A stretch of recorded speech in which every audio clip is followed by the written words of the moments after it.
ঝড় তুফান বন্যা যাই হোক না কেন একটি নির্দিষ্ট সময়ে নির্বাচন হতেই হবে। দর্শক, কথাটা একটু ভালো করে বুঝবেন যে নির্বাচন হতেই হবে, তার মানে যতই সংস্কার করা হোক না কেন নির্বাচন হতে হবে যে কোনো উপায়ে। দর্শক, এতদিন আমরা দেখছি বিএনপির ভারপ্রাপ্ত চেয়ারম্যান জনাব তারেক রহমানের বক্তব্য ছিল খুবই নরম সুরের, তবে গতকালকে তিনি একটি ঝাঁঝালো বক্তব্য দিয়েছেন। চলুন একটু জেনে নেই তিনি কী বক্তব্য দিয়েছেন। সঠিক নির্বাচনের মাধ্যমেই কেবল জবাবদিহি নিশ্চিত করা সম্ভব বলে মনে করেন বিএনপির ভারপ্রাপ্ত চেয়ারম্যান জনাব তারেক রহমান।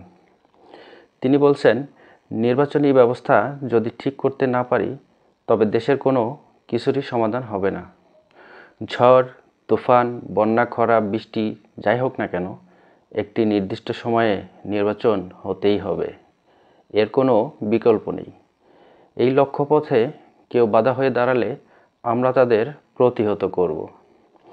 বিএনপির প্রশিক্ষণ বিষয়ক কমিটির আয়োজনে কুষ্টিয়া, চুয়াডাঙ্গা, মাগুরা ও মেহেরপুর জেলায় বিএনপির কর্মশালায় ভার্চুয়াল মাধ্যমে যুক্ত হয়ে তিনি এই কথা বলেন।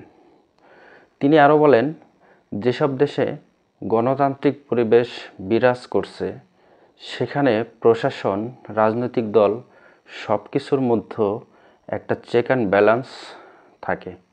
দর্শক, যেখানে ছাত্ররা চাচ্ছে শেখ হাসিনার বিচার হওয়ার পর নির্বাচন হবে, সেখানে তারেক রহমানের এমন বক্তব্য, এখন দেখা যাক কি হয় শেষ পর্যন্ত। ধন্যবাদ সবাইকে।